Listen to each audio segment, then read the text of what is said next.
A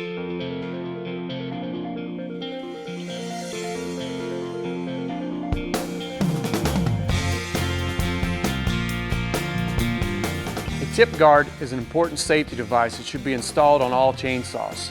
The tip guard prevents the saw's nose from coming into contact with objects which may cause it to kick back towards the operator. It is easiest to attach the tip guard before installing the bar and chain onto the saw. Read your specific saw operator's manual for instructions on how to attach the guard to the saw.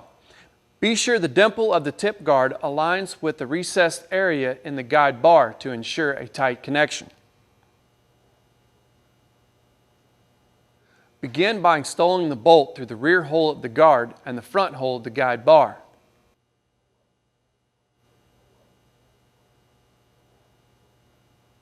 Tighten the nut onto the bolt using 2 wrenches until snug.